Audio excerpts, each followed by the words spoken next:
Good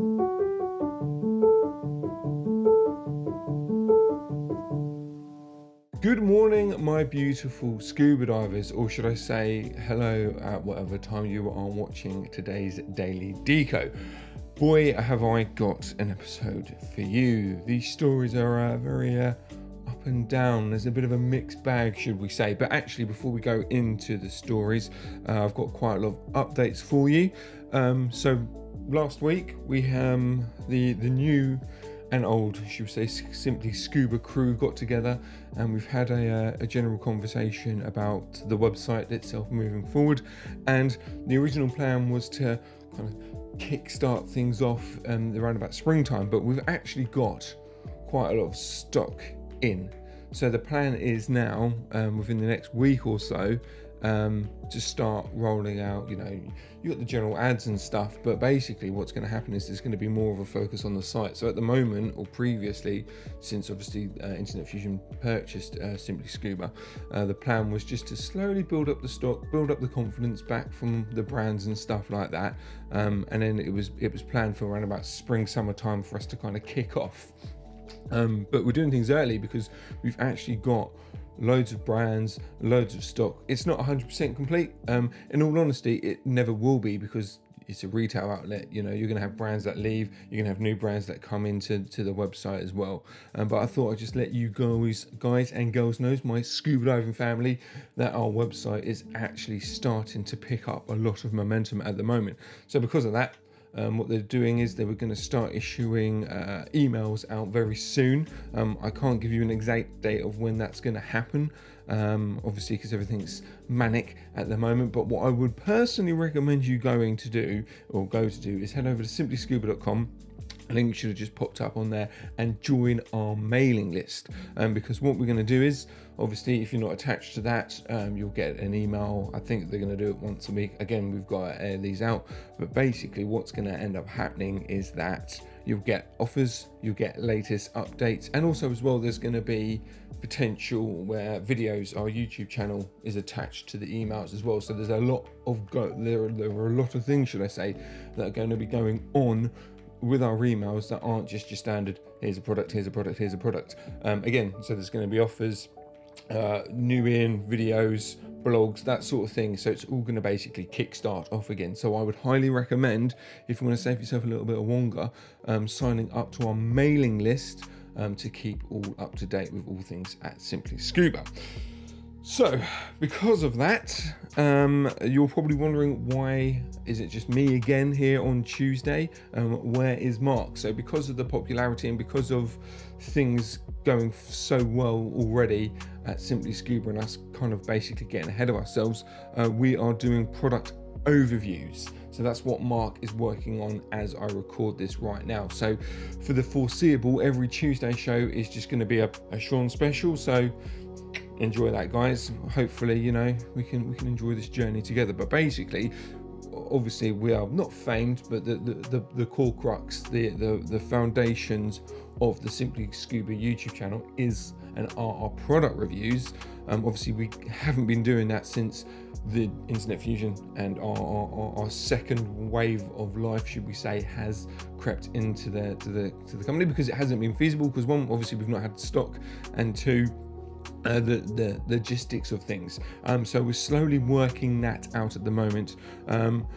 The ideal plan was for us to not roll these out until we have a studio base, and then obviously then we can shoot them all professionally and all that sort of thing like we used to do, basically. But obviously that is no longer the case, or isn't the case at the moment, because of, well, everything's back on lockdown and shut down on here. So any ideas or any thoughts about us getting studios and stuff at the moment really has just been put on the wayside, which it needs to do, because obviously we've got to think about basically keeping safe here in the UK. So basically the plan is Mark is going to be filming a set of product overviews.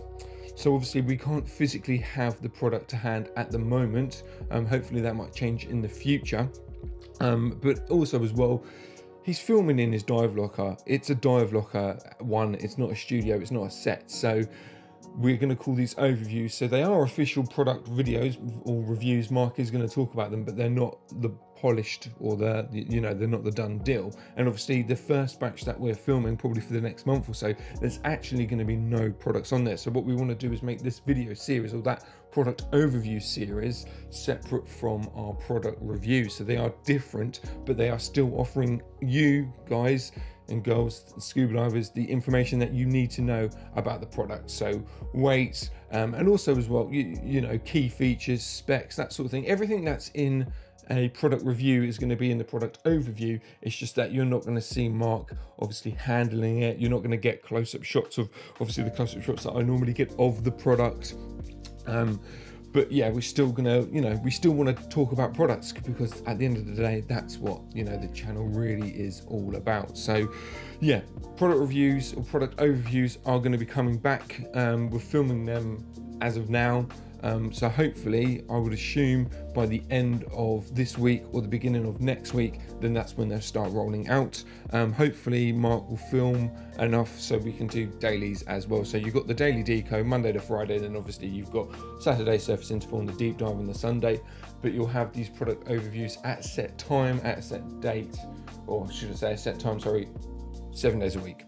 So you're going to get all of that, and we'll film that up until we either run out of products, or, you know, we refilm them for actual physical proper product reviews that are, you know, studio list and that sort of thing. So that's very interesting and very exciting to come. So yeah, like I said, Mark is doing that right now. He's planning his script, he's looking at the product, so he's picking and choosing what he wants to talk about. But yeah, very excited to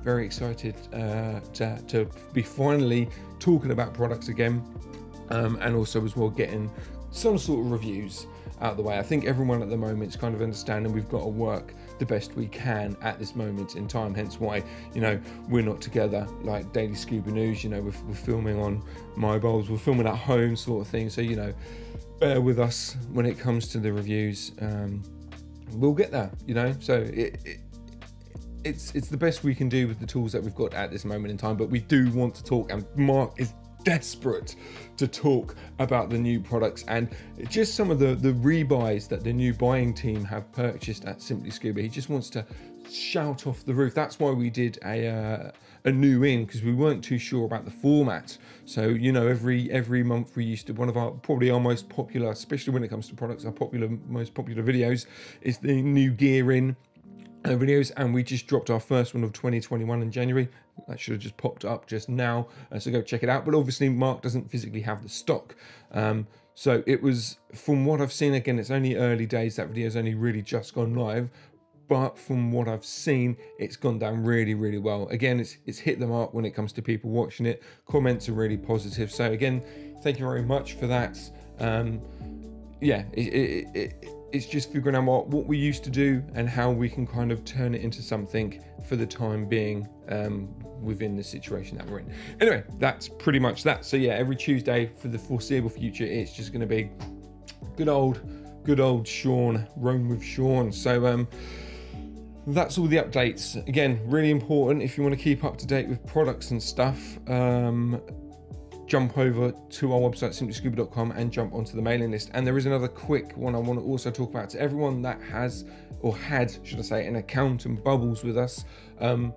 Obviously, we had a bit of news when we first started that they had the information, but they didn't, or should I say, they couldn't gain access to it or something like that. But we have all the information now. So if you had an account with us, we know what bubbles you've had on your account. That has all been saved, and the team now are working out the best way forward for it. So they hope to bring back the loyalty scheme, but there's a possibility where your bubbles will be transferred and you might be given a voucher or something like that. But basically, that's obviously what I've said isn't set in stone as of yet. I'm just letting you know that if you had an account with Simply Scuba, that our team, our Simply Scuba IT team, are looking into it to see whether they can revive it or do something very, very similar. So even though you've probably not heard anything from us or about that for a while, again, we've got a little update there. It is being looked into and it is being taken very seriously. So just wait on that, and hopefully we'll have an update within the next couple of weeks about your account. So fingers crossed. Anyway, let's get straight onto the news, because this is Daily Deco, and I've just looked at the timer and I've spent 10 minutes talking about the website. So the first piece of news is actually a rather sad piece of news. It kind of is breaking. It's breaking by the time, or breaking news by the time I'm filming this, but obviously at the time it goes live, it probably won't be, and there might be more to the story, but I'm not too sure. But basically, unfortunately, a young man, 20-year-old man, has died while scuba diving in the Welland recreational canal. Unfortunately, he was diving with a bunch of divers, or actually 2 men, sorry, in their 20s. They were scuba diving, but unfortunately, one of them failed to resurface. So at the moment, the canal itself is frozen over. So there's there's an ice sheet going over the canal itself, and unfortunately, so his buddy went up, and I'm guessing the chap, unfortunately, basically, I'm guessing he got lost. He got a bit dazed and confused, because obviously you have that white sheet over you, so it's kind of like a blanket light over the top there, so it's going to make things very, very confusing. And unfortunately, yeah, so he came up, noticed his buddy wasn't there. He did the right thing. He called the police. A crew came out to try and locate the body, and sadly they did, and he was trapped under the ice. So whether he panicked, whether he ran out of air, we're not too sure. Like I say, this is a breaking story right now, so I'm just letting you know that unfortunately someone has died whilst ice diving in the Welland recreational canal, and because it's the story's so fresh, should I say, that obviously the investigation remains open. They're obviously going to check his body. They're also going to check his equipment. The general routine stuff that happens when, sadly, this sort of incident happens. So again, my thoughts, and I'm sure all the scuba divers who are watching this, our thoughts are with the family of the tragically lost diver on there. But yeah, it just goes to show, you know, just be prepared. Just try and stay close to your buddy as possible if you can. Again, we don't know 100% what's happened in this story yet, but hopefully, if we do find out, and if there is an update, of course, we will let you guys and girls know. But yeah, a bit of a downer to start this news, but that's the reason why I did that. You know, it's one of those things where, like I said, this today's episode of Daily Deco is a bit of a mixed bag. So yeah, but like I said, if we have any more updates, any more information on this diver, cause of death, we will of course keep you all informed on that. But that's a very sad story.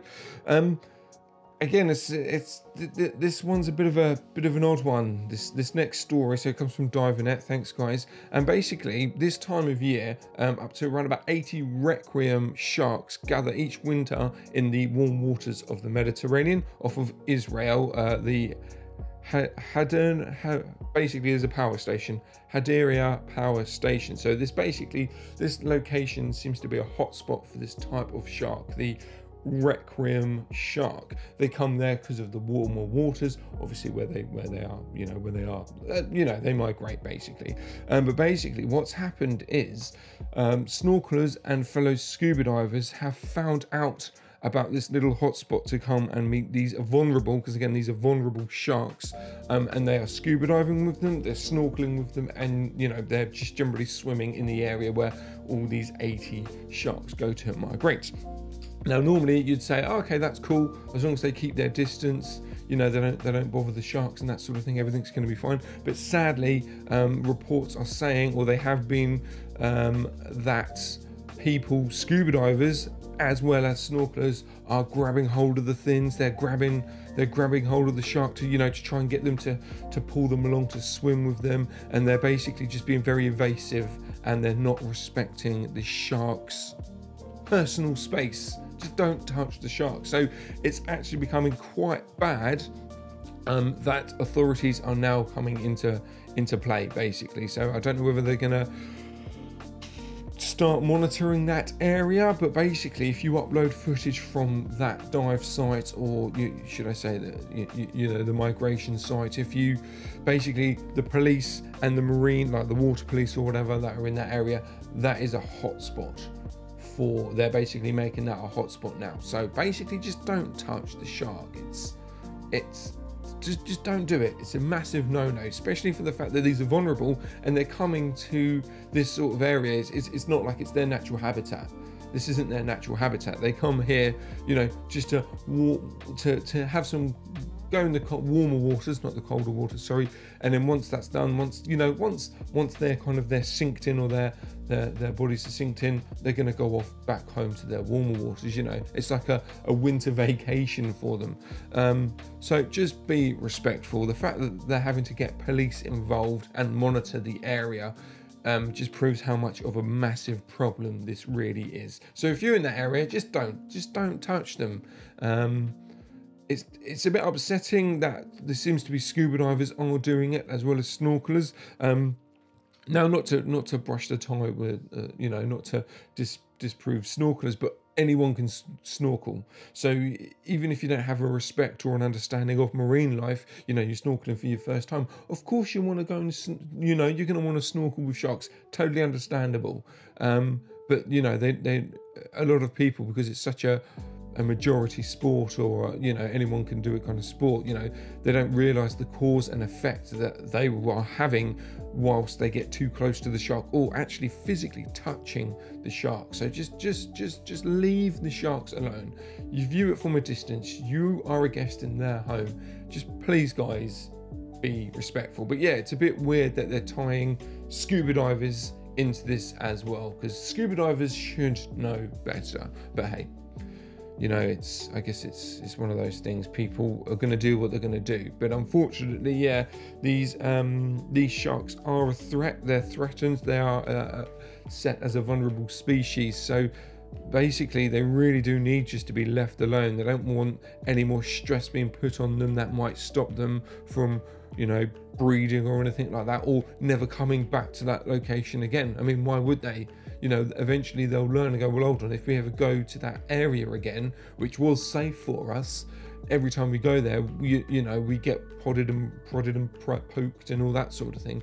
They're not going to want to go there again, which again could cause massive problems for them. So just be respectful and watch from afar, please.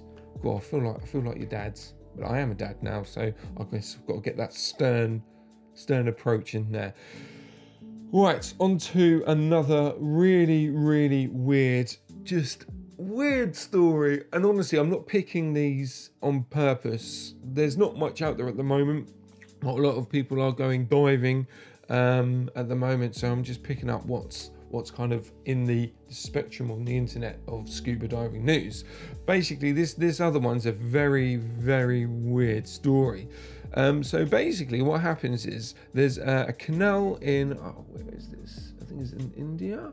Yeah, so this is in India. It doesn't say exactly where, but basically there's a canal in India, and unfortunately, at the beginning of January, a dolphin managed to get stranded into the canal.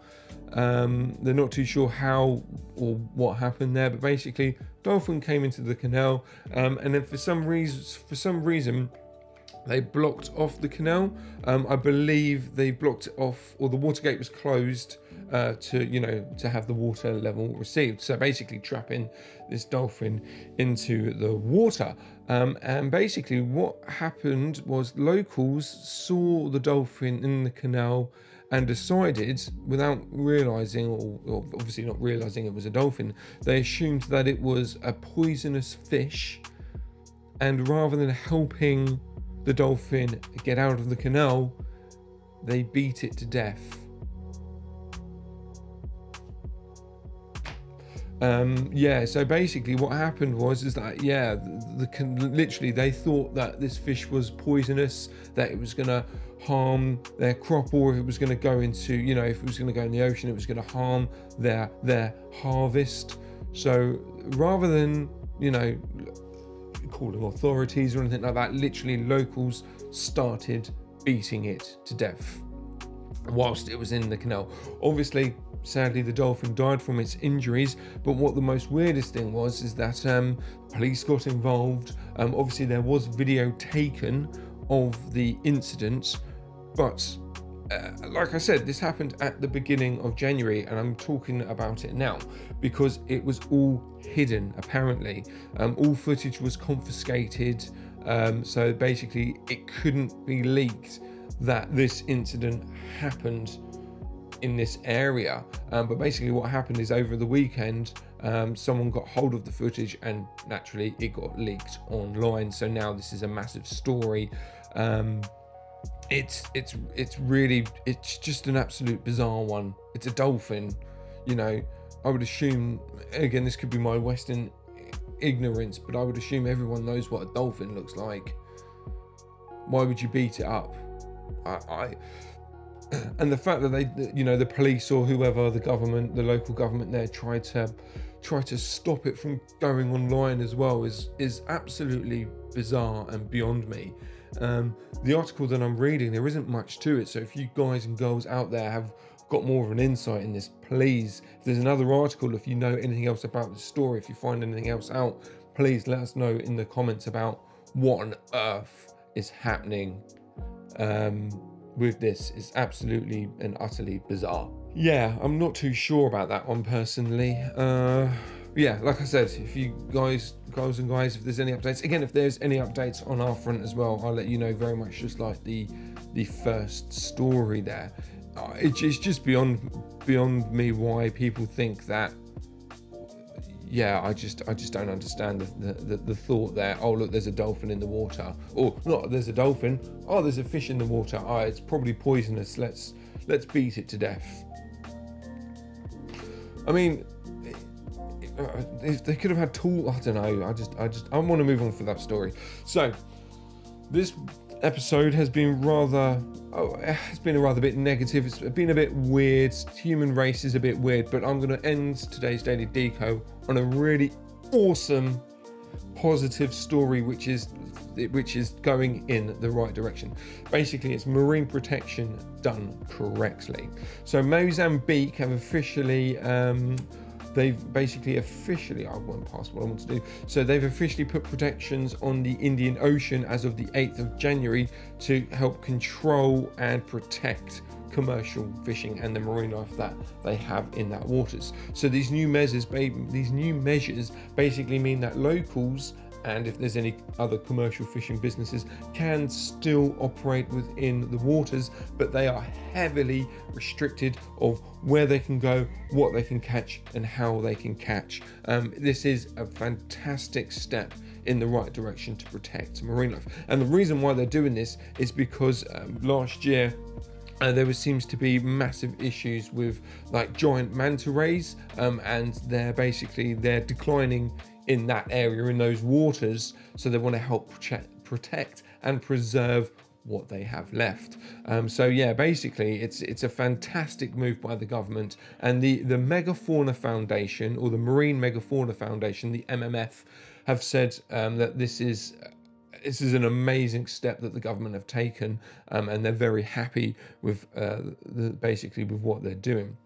And basically, though, it just means that the population of marine life that are in the reefs, in the waters around there, are going to be protected from fishermen. And if they're not, unfortunately, if they do get caught, it also means that there's now legal legislation where they can ban people, they can, you know, they can not ban people, what else could they do? Put them in jail, they can give them, you know, fines and that sort of thing. So basically, there's a bit more police work there now that people can get more into trouble catching these types of marine life. So they're going to be like, well, hold on, there's no point in me even trying to do that, because I'm going to get in serious trouble, which is absolutely fantastic.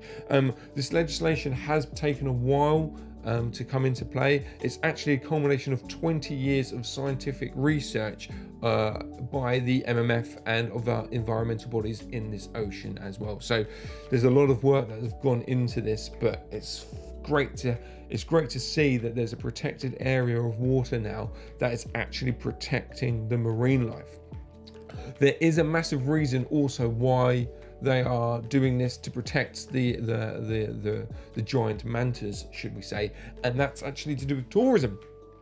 So basically, manta ray tourism brings that area $34 million a year, and basically they projected that if what should we say, if the way that the fishing's happened, or the way that fishing is or was happening continues, they would actually see a let loss between 16 to 25 million, because obviously rays are going to be captured. They're going to be killed, which means there's not going to be that many rays in the water, which obviously means that's going to bring less tourism. So yes, it sucks that this has happened potentially based, or partly at least, based on travel and tourism, but at the end of the day, it's a win-win. We can still hopefully go and see manta rays safely, securely and properly through official tourist agencies that hopefully respect the waters that the manta rays are in, but also as well, having that protection is fantastic. So that means, it just means that hopefully marine life in those waters are going to thrive. So yes, it seems a bit sucky that it's coming from a tourism part of it, but again, there's been 20 years of research into this that's gone into this area. So yeah, it's a bit of a double-edged sword, but it's helping maintain and control the fishing there, which means for future generations there's going to be sustainable fishing, hopefully. And also as well, there's going to be manta rays and lots of other marine life. So yeah, they kind of work in favor of one another. So yeah, I'm well up for that. I'm very happy that got passed, because there's protection areas all over the world, especially in the UK. There's quite a lot of protected areas, but they still get fished in, and they get fished in more than normal. I don't know, it's a very weird, when it comes to protection areas, depending on where you live in the world, it's a very weird state of affairs. They're to protect, but they also allow trawlers in. But yeah, it's good to see that, yeah, the 20 years of research ago with the tourism, combining the two, have said, well, hold on, no, look, we want to continue our tourism, but also as well, we want to help maintain, and we want these giant mantas to thrive. So yeah, this is what we have to do. This is the actions that we're going to take. It's a fantastic step, and the fact that it's getting praised by pretty much everyone, like environmental programs over the world, is a fantastic shout. And that's it. That's Daily Deco. So I'll be back on Wednesday with Mark. Hopefully there'll be a bit more exciting or nicer news other than yeah, what has been said today. But yeah, as I said, guys, if there's any more updates about that dead dolphin beating dolphins up in a canal, or the sad story about the diver that unfortunately died whilst being trapped under ice, let us know in the comments, or if there is a bigger update and that we find out, of course, myself and Mark will talk about that in the next episode, or when obviously the news drops for you. So anyway, guys, I love you and leave you there. Have a great day, have a great time, or rest of the day, however long you've got left, depends on when you're watching this video. Yeah, I'll leave it there. Stay safe, and as always, stay classy, scuba divers.